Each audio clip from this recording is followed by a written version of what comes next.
쿠팡의 대만 진출 성공 이야기 첫 만남.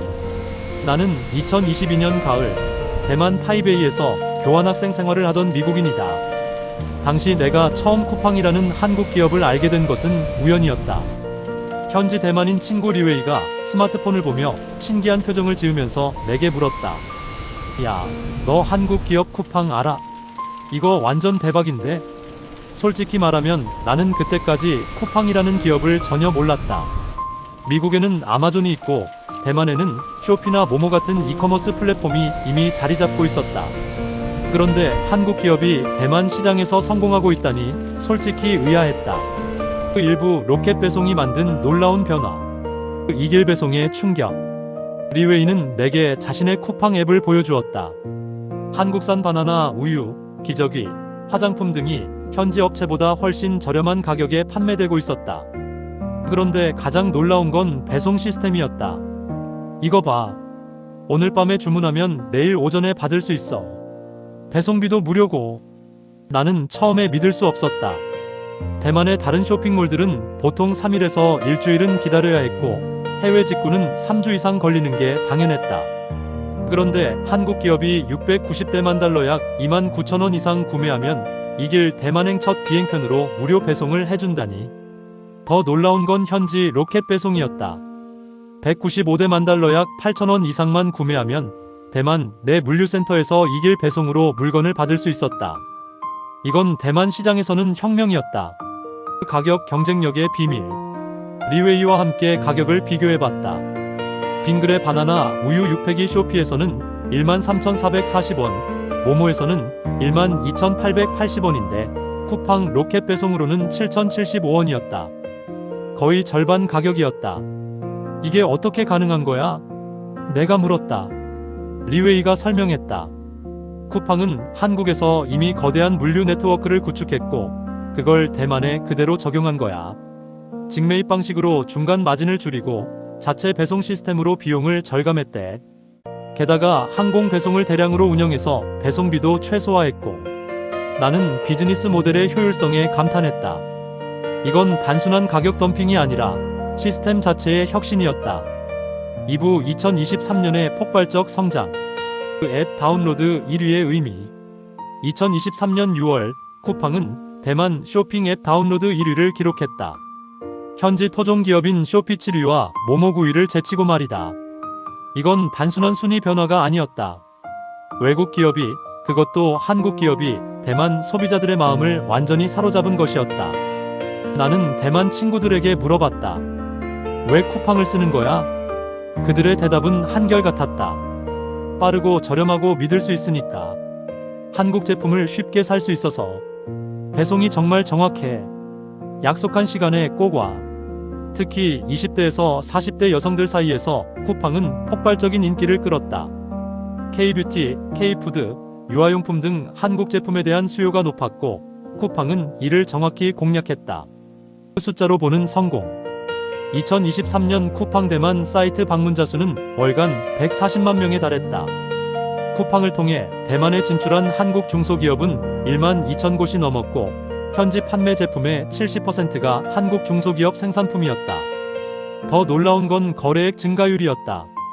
2022년 대비 2023년 쿠팡을 통한 대만 수출 거래액이 무려 2600% 이상 증가했다. 이건 26배가 넘는 성장이었다. 나는 경제학을 전공하는 학생으로서 이 수치에 경악했다. 이런 성장률은 실리콘밸리의 유니콘 스타트업에서도 보기 힘든 수준이었다. 3부 한국 비즈니스 모델의 승리. 풀필먼트 센터의 위력. 쿠팡의 성공 비결을 이해하기 위해 나는 더 깊이 조사했다. 핵심은 풀필먼트 센터라는 개념이었다. 쿠팡은 2022년 10월 타오 위안시에 첫 번째 풀필먼트 센터를 가동했고 2023년 11월에는 같은 지역에 두 번째 센터를 추가했다. 이들 센터에서는 AI와 IT 기술을 활용해 주문, 재고 관리, 배송, 고객 관리까지 모두 일괄 처리했다. 미국의 아마존이 만든 FBA, FUL, FIL, LMENT by 에머전 시스템을 한국식으로 발전시킨 것이었다. 그런데 쿠팡은 여기서 한 걸음 더 나아갔다. 쿠팡 프렌즈 배송의 혁신. 쿠팡은 대만에서 한국의 직고용 배송 인력 체계인 쿠팡 프렌즈를 도입했다. 외주 배송이 아닌 자체 배송 시스템이었다. 이것이 배송 품질과 속도를 보장하는 비결이었다. 배송 캠프도 가오슝, 타오위안시, 타이중시 등 주요 도시에 구축했다. 물류센터에서 배송 캠프로, 배송 캠프에서 고객에게로 이어지는 완벽한 라스트 마일 네트워크였다. 나는 미국에서 아마존 프라임을 사용해봤지만 쿠팡의 시스템은 더 효율적으로 느껴졌다. 대만의 높은 인구 밀도와 작은 국토 면적이 이런 배송 시스템에 최적화되어 있었다. 사부 2024에서 2025년의 지속적 성장. 세 자릿수 성장의 의미. 2024년 3분기 쿠팡의 대만 사업은 세 자릿수 성장률을 기록했다. 100%가 넘는 성장이었다. 이미 시장에서 상당한 점유율을 차지한 기업이 이런 성장률을 유지한다는 건 놀라운 일이었다. 쿠팡 창업자 김범석 의장은 컨퍼런스 콜에서 이렇게 말했다. 대만의 로켓 배송 론칭 후 10개월간 성장은 한국의 로켓 배송 첫 10개월보다 더 빠르다. 이건 쿠팡이 한국에서 쌓은 노하우를 대만에서 더 효율적으로 적용하고 있다는 의미였다. 투자 확대의 결단.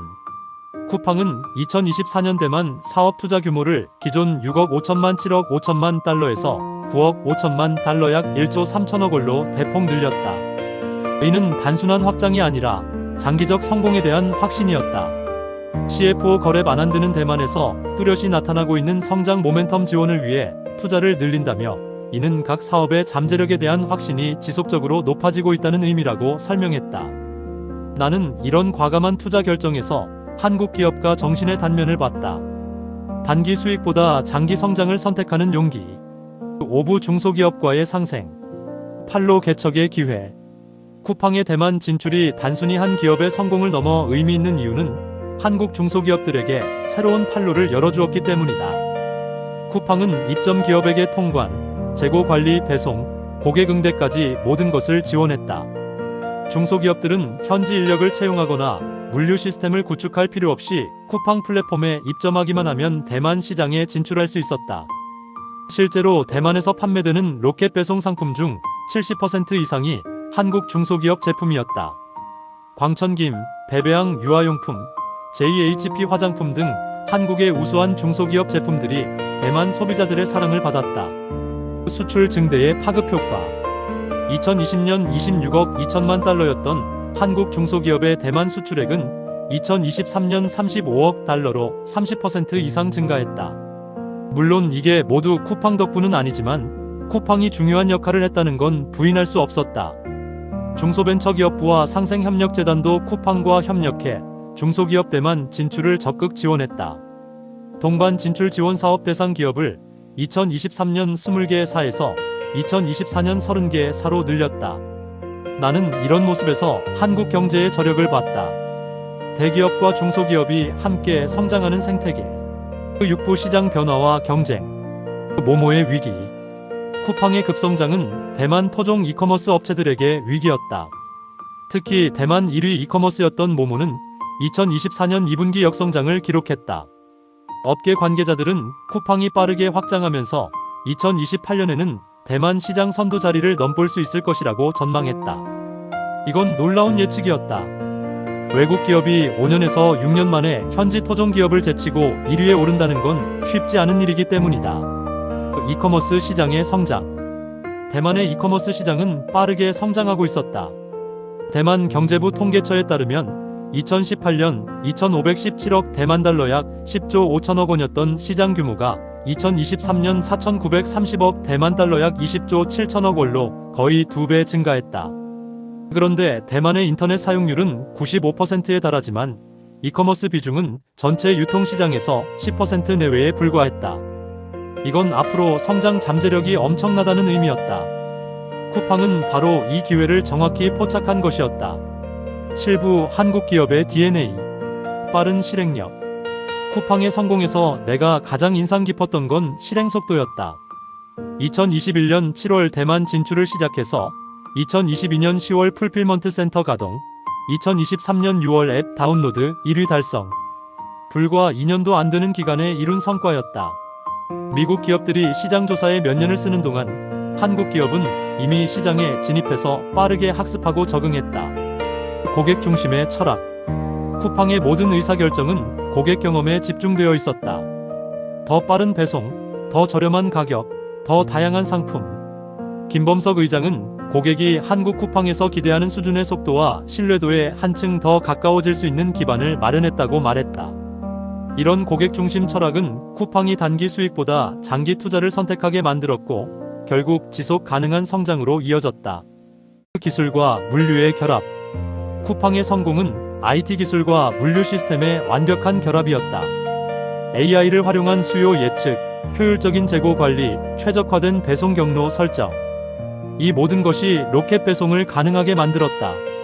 나는 미국에서 컴퓨터 공학을 전공하면서 여러 테크 기업을 봤지만 쿠팡처럼 기술과 오프라인 물류를 이렇게 긴밀하게 통합한 사례는 드물었다. 8부 한국인이 자랑스러워할 이유. 글로벌 혁신의 주역. 나는 한국에 대해 잘 안다고 생각했다. 삼성, 현대, LG 같은 제조업 강국, K-팝과 K-드라마의 나라. 그런데 쿠팡을 보면서 한국이 이제 서비스와 플랫폼 분야에서도 글로벌 리더가 될 수 있다는 걸 깨달았다. 쿠팡은 아마존의 모델을 단순히 모방한 게 아니라 한국 시장에 맞게 혁신하고 그 성공 모델을 해외로 확장했다. 이건 진정한 의미의 글로벌 혁신이었다. 중소기업과의 동반 성장. 쿠팡의 대만 진출은 단순히 한 기업의 해외 진출이 아니었다. 1만 2천 개 한국 중소기업이 함께 대만 시장에 진출한 것이었다. 광천김, 베베양, JHP 같은 중소기업들이 쿠팡 플랫폼을 통해 해외 시장에서 성공할 기회를 얻었다. 이런 상생의 철학은 한국 경제의 건강한 성장을 보여주는 증거였다. 대기업이 독식하는 게 아니라 중소기업과 함께 성장하는 모델. 한류의 새로운 차원. K-팝과 K-드라마가 한국 문화를 세계에 알렸다면 쿠팡은 한국의 비즈니스 모델과 제품을 세계에 알리고 있었다. 대만 소비자들은 쿠팡을 통해 한국 화장품, 한국 식품, 한국 생활용품을 사용하면서 한국에 대한 호감도가 높아졌다. 리웨이가 말했다. 쿠팡 쓰면서 한국 제품이 정말 좋다는 걸 알게 됐어. 품질도 좋고 가격도 합리적이고 한국 여행도 가보고 싶어졌어. 이게 바로 소프트 파워의 확장이었다. 9부 2025년 그리고 미래. 지속 가능한 성장. 2025년 11월 현재 쿠팡의 대만 사업은 여전히 세 자릿수에 가까운 성장률을 유지하고 있다. 3분기 실적에서 김범석 의장은 대만 시장의 장기적인 잠재력에 대한 확신을 더욱 공고히 하고 있다고 밝혔다. 쿠팡은 이제 로켓 배송뿐만 아니라 마켓플레이스 사업도 시작했다. 더 많은 판매자와 더 다양한 상품으로 대만 소비자들에게 선택의 폭을 넓히고 있다. 다른 시장으로의 확장. 대만에서의 성공을 발판으로 쿠팡은 2025년 일본의 음식 배달 서비스 로켓나우로 재진출했다. 2022년 실패했던 일본 시장에 다시 도전한 것이다. 이번에는 다른 전략을 썼다. 대규모 물류 투자가 필요한 퀵커머스 대신 음식 배달로 시작한 것이다. 대만에서 쌓은 경험과 자신감이 있었기에 가능한 도전이었다. 한국 기업의 미래. 나는 쿠팡의 사례를 통해 한국 기업들의 미래를 봤다. 제조업 강국에서 서비스와 플랫폼 강국으로의 전환. 국내 시장에서 글로벌 시장으로의 확장. 단기 수익보다 장기 성장을 추구하는 경영 철학. 쿠팡이 보여준 것은 단순히 배송 서비스의 혁신이 아니었다. 한국 기업이 글로벌 시장에서 어떻게 경쟁하고 어떻게 승리할 수 있는지에 대한 모범 사례였다. 한국인들에게. 나는 미국인으로서 쿠팡의 성공을 객관적으로 바라볼 수 있었다. 그리고 한국인 여러분께 말씀드리고 싶다. 쿠팡의 성공을 자랑스러워하셔도 좋다. 이건 단순히 한 기업의 성공이 아니다. 한국의 혁신 능력, 실행력, 그리고 중소기업과의 상생 정신이 만들어낸 성과다. 대만에서 쿠팡 앱을 1위로 만든 건 마케팅이 아니었다. 빠르고 정확한 배송, 저렴한 가격, 다양한 한국 제품. 즉, 실질적인 가치였다. 1만 2천 개 한국 중소기업이 쿠팡을 통해 대만 시장에 진출했고 대만 소비자들은 한국 제품을 사랑하게 됐다. 이게 바로 진정한 한류 확산이다. 김범석 의장은 뉴욕 증시 상장 후 인터뷰에서 이렇게 말했다. 한국인들의 창의성이 한강의 기적을 만들어냈고 우리가 이런 놀라운 이야기의 작은 부분이 될 수 있다는데 너무나 기쁘다. 나는 이 말에 동의한다. 쿠팡의 성공은 한국이 21세기에도 새로운 기적을 만들어갈 수 있다는 증거다. 리웨이와의 마지막 대화. 교환학생을 마치고 미국으로 돌아가기 전날 리웨이와 마지막 저녁을 먹었다. 야, 한국 기업 정말 대단하더라. 쿠팡 덕분에 한국에 대한 인식이 완전히 바뀌었어. 어떻게? 예전에는 한국하면 삼성이나 현대 같은 제조업체만 생각했는데 이제는 혁신적인 서비스 기업도 있다는 걸 알았지. 그리고 한국 제품이 정말 좋다는 것도. 쿠팡 계속 쓸 거야? 당연하지. 이제 쿠팡 없이는 못 살 것 같아. 내일 아침에도 로켓 배송으로 기저귀 받을 예정이거든. 우리는 웃었다. 그리고 나는 깨달았다. 쿠팡이 만든 건 단순히 배송 서비스가 아니라 한국에 대한 신뢰와 호감이었다는 것을. 한국인 여러분, 여러분의 기업들이 세계를 변화시키고 있습니다. 자랑스러워하세요. 10부 위기와 책임의 순간. 2024년 11월 예상치 못한 충격. 나는 2024년 11월 한국 뉴스를 보다가 깜짝 놀랐다. 쿠팡에서 대규모 개인정보 유출 사건이 발생했다는 것이었다. 3,370만 명의 개인정보가 유출됐다.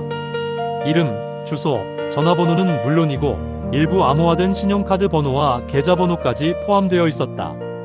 한국 인구의 약 3분의 2에 해당하는 어마어마한 규모였다. 사건의 경위는 이랬다.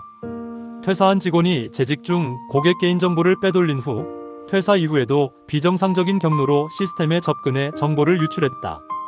그리고 이 정보는 해외 다크웹에서 거래되고 있었다. 나는 보안 전공자로서 이 사건의 심각성을 즉시 이해했다. 이건 단순한 해킹이 아니라 내부자 범죄였고 보안 체계의 근본적인 허점을 드러낸 사건이었다. 청문회 불출석 논란. 2024년 12월 17일 한국 국회 과학기술정보방송통신위원회는 쿠팡 청문회를 개최했다. 그런데 창업자 김범석 의장은 출석하지 않았다. 김범석 의장은 불출석 사유서에서 170여 개국에서 영업하는 글로벌 기업의 CEO로서 공식적인 비즈니스 일정이 있다고 밝혔다. 대신 신임 미국인 대표인 해롤드 로저스가 청문회에 출석했다. 나는 미국인으로서 이 상황을 복잡하게 바라봤다. 한편으로는 글로벌 CEO의 스케줄 관리 어려움을 이해했다. 하지만 다른 한편으로는 3,370만 명의 개인정보가 유출된 초대형 사고에서 최고 책임자가 직접 나서지 않는 것이 과연 옳은가 하는 의문이 들었다. 한국 국민들의 반응은 더욱 격렬했다. 대한민국을 호구로 보나 한국에서 돈은 벌면서 책임은 안 진다 같은 비판이 쏟아졌다. 제도적 대응. 한국 정부와 국회의 대응은 강력했다. 6개 상임위원회가 연합한 연석 청문회가 12월 30일에서 31일 개최되기로 했고 김범석 의장이 불출석할 경우 고발 조치와 국정조사, 동행명령장 발부까지 검토했다. 개인정보 유출 과징금을 매출의 최대 3%에서 10%로 상향하는 법안도 발의됐다. 이른바 쿠팡법이었다. 나는 한국의 이런 신속한 대응에 놀랐다. 미국에서는 개인정보 유출 사건이 발생해도 이렇게 빠르게 입법 조치가 이뤄지는 경우는 드물었다. 11부 균형 잡힌 시각. 성공과 실패, 그 사이에서. 나는 쿠팡에 대해 글을 쓰면서 복잡한 감정을 느꼈다. 대만에서 목격한 쿠팡의 혁신과 성공, 그리고 한국에서 발생한 대규모 개인정보 유출 사건과 청문회 불출석 논란. 어느 것이 진짜 쿠팡일까? 결론은 둘 다 진짜라는 것이었다. 쿠팡은 혁신적인 기업이면서 동시에 보안 관리에 허점이 있는 기업이었다. 대만에서 성공을 거두면서도 한국에서 신뢰를 잃어가는 기업이었다. 그 기업의 책임. 기업이 커질수록 책임도 커진다. 쿠팡은 한국 최대 이커머스 기업이 됐고 대만 시장에서도 빠르게 성장하고 있었다. 그만큼 더 큰 책임을 져야 했다. 3,370만 명의 개인정보 유출은 단순한 실수가 아니었다. 시스템의 문제였고 보안 문화의 문제였다. 퇴사자가 여전히 시스템에 접근할 수 있었다는 것 자체가 기본적인 보안 원칙의 실패를 의미했다. 로저스 대표는 청문회에서 퇴사 당시 모든 접근 권한을 회수했지만 해당 인물이 정보를 빼돌렸다고 말했다. 하지만 이는 변명으로 들렸다. 진짜 문제는 왜 퇴사자가 여전히 접근할 수 있었느냐는 것이었다. 글로벌 기업의 딜레마. 김범석 의장의 청문회 불출석은 글로벌 기업의 딜레마를 보여줬다.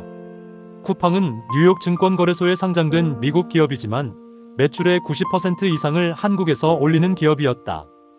김 의장은 미국 기준으로는 이 사건이 SEC에 즉시 보고할 정도의 중대 사안이 아니라고 판단했을 수 있다. 실제로 쿠팡은 청문회 직전에야 SEC에 이 사건을 보고했고 영업이 중대하게 중단되거나 훼손되지 않았다고 명시했다. 하지만 한국 기준으로는 국민의 3분의 2 개인정보가 유출된 초대형 사건이었다. 문화와 기준의 차이가 갈등을 낳은 것이었다. 한국인이 느낀 배신감. 나는 한국인 친구들과 이야기하면서 그들의 배신감을 이해할 수 있었다. 쿠팡은 한국에서 창업했고 한국 소비자들의 사랑으로 성장했다. 로켓 배송이라는 혁신도 한국 시장에서 먼저 시도되고 성공했다. 그런 쿠팡이 위기의 순간에 최고 책임자가 나서지 않는다는 것은 한국 소비자들에게 깊은 상처를 줬다. 한국에서 돈은 벌면서 책임은 안 진다는 비판은 단순한 감정적 반응이 아니었다. 기업과 소비자 사이의 신뢰가 무너지는 소리였다. 12부 교훈과 미래. 그 혁신만으로는 부족하다. 쿠팡의 사례는 중요한 교훈을 준다. 혁신적인 서비스와 빠른 성장만으로는 충분하지 않다. 기본적인 보안, 투명한 소통, 책임 있는 경영이 함께 가야 한다. 쿠팡은 로켓 배송으로 물류 혁신을 이뤘지만 데이터 보안에서는 기본을 지키지 못했다. 대만에서 빠르게 성장했지만 한국에서는 신뢰를 잃었다. 글로벌 기업의 현지화. 쿠팡의 딜레마는 많은 글로벌 기업이 직면하는 문제다. 법적으로는 미국 기업이지만 실질적으로는 한국 시장에 의존하는 기업. 이런 경우 어떤 기준을 따라야 할까? 내 생각에는 답은 명확하다. 수익을 내는 시장의 기준과 문화를 존중해야 한다. 한국에서 매출의 90%를 올린다면 한국 소비자의 기대와 한국 사회의 규범을 최우선으로 고려해야 한다. 위기 관리의 중요성. 쿠팡의 대응은 전형적인 위기 관리 실패 사례였다. 사건 발생 초기에는 정보 노출이라고 표현하다가 나중에 정보 유출로 수정했다. 책임자는 청문회에 불출석했다. 보상 방안은 명확히 제시하지 않았다. 위기의 순간에 기업은 더 투명하고 더 적극적으로 소통해야 한다. 숨기려 하거나 회피하려 하면 신뢰는 더 빠르게 무너진다. 한국 기업의 미래. 쿠팡의 사례는 한국 기업들이 글로벌 무대에서 성공하기 위해 무엇이 필요한지 보여준다. 첫째, 혁신과 실행력. 쿠팡은 로켓 배송으로 한국에서 성공했고 그 모델을 대만에 성공적으로 이식했다. 둘째, 현지화 능력. 대만 시장의 특성을 이해하고 현지 소비자의 니즈에 맞춰 서비스를 조정했다. 셋째, 중소기업과의 상생. 1만 2천 개 중소기업과 함께 해외 시장에 진출했다. 하지만 동시에 기본적인 보안과 위기관리, 투명한 소통, 책임 있는 경영이 뒷받침되지 않으면 성공은 지속될 수 없다는 것도 보여줬다. 13부 2025년 12월 지금 이 순간 기로에 선 쿠팡. 2025년 12월 현재 쿠팡은 중요한 기로에 서 있다. 대만에서는 여전히 세 자릿수 성장을 이어가며 성공 가도를 달리고 있다. 일본 시장에도 재진출했다. 하지만 한국에서는 신뢰 회복이라는 큰 과제를 안고 있다. 6개 상임위 연석 청문회가 12월 30에서 31일 예정되어 있고 국정조사 가능성도 거론되고 있다. 개인정보보호위원회의 조사도 진행 중이다. 쿠팡의 주가는 개인정보 유출 사건 이후 급락했다. 미국 투자자들도 이 사건을 주목하고 있다. 김범석 의장의 선택. 모든 시선은 김범석 의장에게 쏠려 있다. 그가 12월 30일 연석 청문회에 출석할 것인가? 한국으로 돌아와 직접 사과하고 해결책을 제시할 것인가? 아니면 글로벌 CEO로서 다른 방식으로 대응할 것인가? 이 선택은 쿠팡의 미래를 결정할 것이다. 한국 소비자들의 신뢰를 회복할 수 있을지 아니면 영원히 잃게 될지. 그 대만에서 바라본 한국. 흥미로운 건 대만에서의 반응이었다. 내가 대만 친구 리웨이에게 연락했을 때 그는 이렇게 말했다. 한국에서 개인정보 유출 사건이 있었다는 거 뉴스로 봤어. 걱정되긴 하지만 대만에서는 아직 문제가 없어서 계속 쿠팡 쓰고 있어. 그런데 한국 사람들이 정말 화났다는 것도 알아. 당연한 것 같아. 쿠팡이 어떻게 대응할 것 같아? 잘 모르겠어. 하지만 한국에서 신뢰를 잃으면 대만에서도 영향이 있을 거야. 우리도 지켜보고 있어. 이게 현실이었다. 한국에서의 위기는 글로벌 평판에 영향을 미친다. 대만 소비자들도 쿠팡이 한국에서 어떻게 대응하는지 지켜보고 있었다. 외국인이 본 한국 기업의 미래. 나는 이제 미국으로 돌아왔지만 쿠팡의 이야기는 계속 주목하고 있다. 쿠팡의 사례는 단순히 한 기업의 성공과 위기를 넘어 21세기 한국 기업들이 직면한 도전과 기회를 압축적으로 보여준다. 한국 기업의 강점. 내가 쿠팡을 통해 본 한국 기업의 강점은 명확하다. 혁신 능력 로켓 배송이라는 혁신적 배송 시스템을 만들어냈다. 실행력 아이디어를 빠르게 실행에 옮기고 시장에서 검증한다. 기술력 IT와 물류를 완벽하게 결합하는 기술적 역량. 상생의 철학 대기업이 중소기업과 함께 성장하는 모델. 글로벌 확장 능력 한국에서의 성공 모델을 해외로 이식하는 능력. 이런 강점들이 쿠팡을 대만에서 1위로 만들었다. 보완해야 할 점. 하지만 동시에 보완해야 할 점도 명확하다. 기본의 중요성 혁신도 중요하지만 기본적인 보안과 컴플라이언스가 먼저다. 투명한 소통 위기의 순간에 숨지 말고 투명하게 소통해야 한다. 현지 문화 존중 글로벌 기업이라도 주요 시장의 문화와 기대를 존중해야 한다. 책임 있는 경영 CEO는 위기의 순간에 더 적극적으로 나서야 한다. 자랑스러워해도 되는 이유. 그럼에도 불구하고 나는 한국인들에게 말하고 싶다. 쿠팡의 성취를 자랑스러워해도 된다고. 이유 1. 진짜 혁신을 만들었다. 로켓 배송은 단순한 마케팅이 아니라 진짜 물류 혁신이었다. 대만 소비자들이 쿠팡을 선택한 이유는 실제로 더 빠르고 저렴하고 믿을 수 있었기 때문이다. 이후 이 중소기업에 기회를 줬다. 1만 2천 개 한국 중소기업이 쿠팡을 통해 대만 시장에 진출했다. 이는 한국 경제 전체에 긍정적 영향을 미쳤다. 이후 3. K브랜드를 확산시켰다. 대만 소비자들은 쿠팡을 통해 한국 제품의 우수성을 경험했다. 이는 K-팝, K-드라마에 이은 또 다른 형태의 한류였다. 이후 4. 글로벌 경쟁력을 입증했다. 한국 기업이 해외 시장에서 현지 토종 기업을 제치고 1위가 될 수 있다는 것을 보여줬다. 이는 다른 한국 기업들에게도 큰 영감을 줬다. 비판도 사랑의 표현. 개인정보 유출 사건과 청문회 불출석에 대한 한국 사회의 강력한 비판은 역설적으로 한국 사회의 건강함을 보여준다. 기업이 잘못했을 때 국민들이 목소리를 높이고 국회가 청문회를 열고 정부가 제도를 개선한다. 이런 시스템이 작동한다는 것 자체가 선진 사회의 증거다.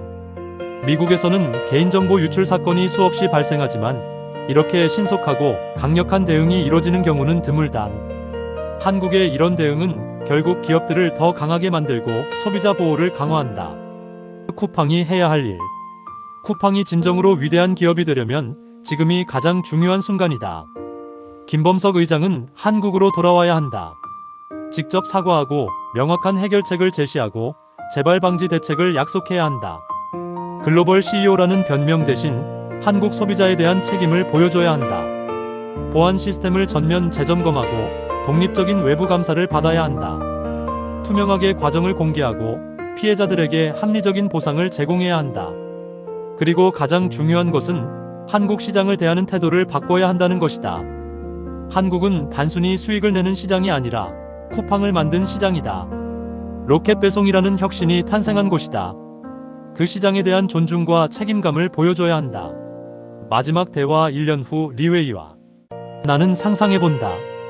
1년 후 2026년 12월에 다시 대만을 방문해서 리웨이를 만난다면 어떤 대화를 나눌까?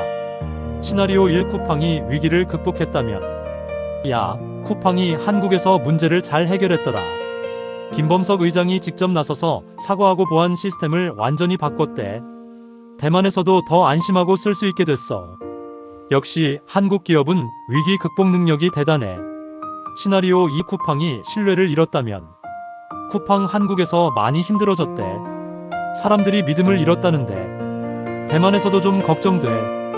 혹시 우리 정보도 안전한 건가 싶어서. 다른 쇼핑몰도 알아보는 중이야. 어느 쪽이 될지는 지금 쿠팡의 선택에 달려있다. 결론. 균형 잡힌 시각으로 본 쿠팡. 나는 이 글을 통해 쿠팡의 양면을 모두 보여주고 싶었다. 한 손에는 성공 스토리 대만에서 1위를 차지한 혁신 기업, 1만 2천 개 중소기업과 동반 성장하는 모델, 세 자릿수 성장률을 기록하는 글로벌 확장. 다른 손에는 위기와 과제 3,370만 명 개인정보 유출, 청문회 불출석 논란, 신뢰 회복의 과제. 둘 다 진실이다. 그리고 둘 다 중요하다. 한국인들이 쿠팡의 대만 성공을 자랑스러워하는 것은 당연하다. 한국 기업이 해외에서 이런 성과를 내는 것은 쉽지 않은 일이다. 동시에 개인정보 유출 사건에 대해 분노하는 것도 당연하다. 기업은 소비자의 신뢰로 존재하고 그 신뢰를 지킬 책임이 있다. 중요한 건 균형이다. 무조건적인 찬양도 무조건적인 비난도 아닌 사실에 기반한 평가. 성취는 인정하되 문제점은 지적하고 비판하되 개선의 기회를 주는 것. 그것이 성숙한 사회의 모습이고 그것이 기업을 더 강하게 만드는 방법이다. 쿠팡의 이야기는 아직 끝나지 않았다. 2025년 12월 30에서 31일 연석 청문회, 그리고 그 이후의 대응이 쿠팡의 미래를 결정할 것이다. 나는 외국인으로서 쿠팡이 이 위기를 극복하고 진정한 글로벌 기업으로 성장하기를 바란다. 혁신의 힘과 책임 있는 경영이 결합된 기업으로. 그리고 한국인들에게 다시 한번 말한다. 여러분의 기업들은 세계 무대에서 경쟁하고 있습니다. 때로는 성공하고 때로는 실수합니다. 그 모든 과정이 성장입니다. 자랑스러워하되 냉정하게, 비판하되 건설적으로. 그것이 여러분의 기업들을 진정한 글로벌 리더로 만드는 길입니다. 쿠팡의 미래를, 그리고 한국 기업들의 미래를 함께 지켜봅시다. 후기 2025년 12월 27일 미국에서. 나는 지금도 쿠팡 뉴스를 팔로우하고 있다. 12월 30일 청문회가 며칠 남지 않았다. 김범석 의장이 출석할지는 아직 불확실하다. 하지만 한 가지는 확실하다. 이 사건이 어떻게 해결되든 쿠팡의 사례는 글로벌 비즈니스 교과서에 실릴 것이다. 혁신과 성장, 그리고 책임과 신뢰. 그 모든 것이 얼마나 중요한지, 그리고 얼마나 균형 잡기 어려운지를 보여주는 사례로. 나는 쿠팡이 옳은 선택을 하기를 바란다. 한국 소비자들이 다시 쿠팡을 신뢰할 수 있게 되기를. 대만을 포함한 해외 시장에서도 계속 성장하기를. 그리고 무엇보다 한국 기업들이 이 사례에서 배우기를. 성공과 책임이 함께 가야 한다는 것을. 그것이 진정한 글로벌 기업이 되는 길이다. 끝. 구독과 좋아요 정중히 부탁드립니다. 이 글은 2025년 12월 27일 작성되었으며 쿠팡의 대만 진출 성공과 한국에서의 개인정보 유출 사건을 균형 있게 다루기 위해 노력했습니다. 모든 내용은 공개된 뉴스와 자료를 바탕으로 했으며 외국인의 시각에서 한국 기업의 성취와 과제를 함께 조명하고자 했습니다.